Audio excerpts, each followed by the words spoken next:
Friends, আপনি যখন সিঁড়ি বেয়ে উঠতে যান বা কখনো চলাফেরা করতে একটু দ্রুত গতিতে হাঁটতে গেলেই আপনার পায়ের হাঁটুতে ব্যথা করে ওঠে।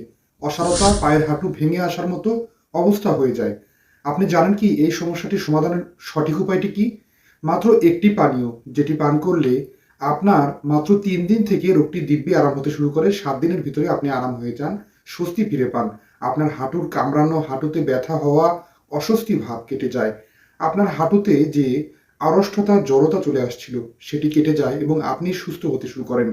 আপনার হাঁটুর এই সমস্যাটিকে কাটাতে কোন সেই বিশেষ পানীয় আর কোন সেই সঠিক নিয়মটি বানানোর জন্য আজকে আপনাদের সামনে শিখিয়ে দেব এই বিশেষ টিপসটি, যেটি সহজ উপায়ে আপনারা বাসায় বানিয়ে নিয়ে এটি পান করলেই কিন্তু আপনার হাঁটুতে যে বাধা আসছিল, ব্যথা হচ্ছিল এবং প্রচুর পরিমাণে এই আড়ষ্ঠতা কেটে হাঁটু হবে শক্ত, মজবুত এবং আপনি ইচ্ছে করলেই সিঁড়ি বেয়ে অতি দ্রুত উপরে উঠতে পারবেন কোনো প্রকার ব্যথাবিহীনভাবে এবং সুস্থ হতে পারবেন এই হাঁটুর সমস্যা থেকে।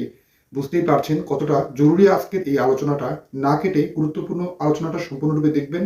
যারা সময়ের স্বাস্থ্য কথা চ্যানেলটি এখনো সাবস্ক্রাইব করেনি তারা অবশ্যই চ্যানেলটি সাবস্ক্রাইব করে পাশে থাকা বেল আইকনে ক্লিক করে নিয়মিত আপডেট নেবেন। চলুন গুরুত্বপূর্ণ আলোচনাতে চলে যাওয়া যাক। হাঁটুর প্রতিনিয়ত যে বিশেষ ভাঁজ করতে গিয়ে ক্ষয় হওয়া কিংবা হাঁটুতে পানির বিশেষ ঘাটতি বা সাইনোভিয়াল ফ্লুইডের ঘাটতি হওয়া, এগুলো একটা বিশেষ ও প্রধান কারণ হিসেবে ধরা হয় হাঁটুর সাধারণত সমস্যার জন্য। এছাড়াও হাঁটুতে ইনফ্লামেশন জনিত কারণে এরকম সমস্যাটা হয়ে উঠতে পারে। যদি আমরা সতর্ক হই, সঠিকভাবে একটি বিশেষ রেমেডি যদি আজকে শিখে নিই, তাহলে কিন্তু আমাদের এ ধরনের সমস্যা থেকে দিব্যি আমরা ভালো থাকতে পারি। চলুন সেই বিশেষ হোম রেমেডিটি সম্পর্কে জেনে নিই। প্রথমে আপনি ১ কাপ পরিমাণ কুসুম গরম দুধ, এর ভিতরে আপনি ১ চা চামচ পরিমাণ হলুদ সুন্দরভাবে মিশ্রণ তৈরি করবেন।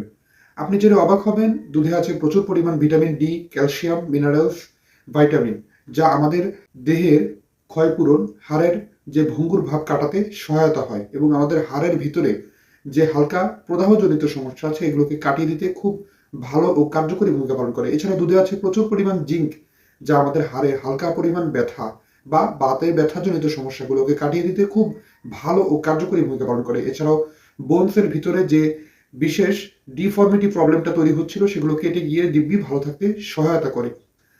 দুধে প্রচুর পরিমাণ ভিটামিন ডি থাকার কারণে এটি হাড়কে মজবুত করে, ভঙ্গুর ভাব কমায়, অস্টিওপোরোসিসের বিরুদ্ধে ভালো কার্যকরী পদক্ষেপ নিতে পারে। তাই দুধকে আপনি রাখতে এটি ভুলবেন না। এর সাথে আপনি ১ চা চামচ পরিমাণ যে হলুদ যোগ করেছেন, হলুদে আছে কারকিউমিন উপাদান, আমাদের দেহের প্রদাহ কমায় এবং হাড়কে অনেক দ্রুত স্থিতিস্থাপকতায় ফিরিয়ে আনে এবং হাড়ের ভিতরে যে ঘনভাব স্থাবর বা এটিকে সঠিকভাবে মজবুত করতে, হাড়ের শেপ স্বাভাবিক রাখতে এবং হাড়ের ভিতরে যে প্রদাহজনিত সমস্যা তৈরি হচ্ছিল বিশেষ করে হাঁটুতে, সেটি কাটিয়ে দেয়।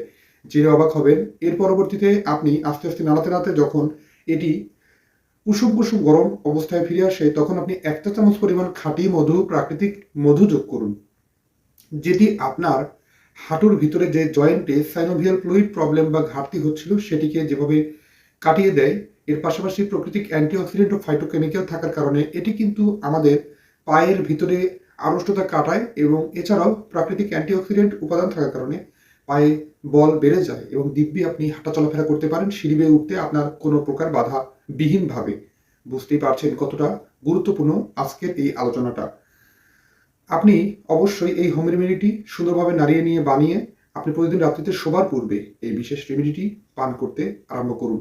একটানা ৩ থেকে ৪ দিনের ভিতরে আপনার ব্যথাটা অনেক কমে যাবে এবং ৭ দিনের ভিতরে ভালো একটা ফলাফল লক্ষ্য করতে পারবেন।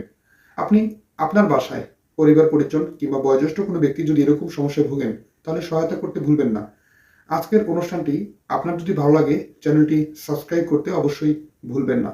বন্ধুরা, আজকের আয়োজনগুলো এরকম আরো অনেক অনেক রেগুলার পেতে আপনি আপনার চ্যানেলের এই বিশেষ পেজে রাখতে চাইলে চ্যানেলটি অবশ্যই লাইক, কমেন্ট, শেয়ার এবং সাবস্ক্রাইব করতে ভুলবেন না। ভালো লাগলে আল্লাহ হাফেজ।